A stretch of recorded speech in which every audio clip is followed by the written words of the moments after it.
व नसल्ली अला रसूलिल करीम अम्मा बाद फ़ाऊज़ु बिल्लाहि मिनश शैतानिर रजीम बिस्मिल्लाहिर रहमानिर रहीम रब्बि इश्रह ली सदरी व यस्सिर ली अमरी वहलुल उक़दतम मिन लिसानी यफ़क़हू क़ौली।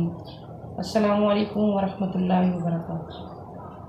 हदीस मुबारका में है, नबी करीम सल्लल्लाहु अलैहि वसल्लम ने इरशाद फरमाया, क़यामत के दिन इंसान के तीन दीवान क़यामत के दिन निकलेंगे जो मैदान महशर में आएंगे। एक नेकियों का, एक गुनाहों का और एक अल्लाह तबारक व तआला की नेमतों का। वैसे भी कुरान करीम में है, वइन ताउद्दू निअमतल्लाहि ला तुहसूहा, अगर तुम अल्लाह की नेमतों को गिनना चाहो तो गिन ना सकोगे। तीसरा दीवान नेमतों का। तो जब तीनों आ जाएंगे तो खालिक कायनात अपनी नेमतों में से सबसे छोटी नेमत से फरमाएगा कि नेकियों से अपना हिस्सा ले लो।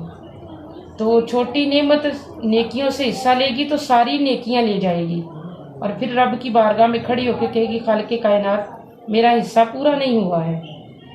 तो अल्लाह तबारक व तआला यानी अभी गुनाहों का दफ्तर वैसे पड़ा है, अभी नेमतों वाले दफ्तर वो दीवान वैसे ही पड़ा है, बस एक नेमत वहाँ से अपना हिस्सा लेगी जो कि सारी नेकियां ले जाएगी। और अल्लाह तबारक व तआला फिर अपनी रहमत से, चूँकि वो रहमान और रहीम है, रब्बे करीम अपनी रहमत से नेकियों को और ज़्यादा बढ़ा देगा और रब्बे कायनात फरमाएगा कि अपना हिस्सा ले लो।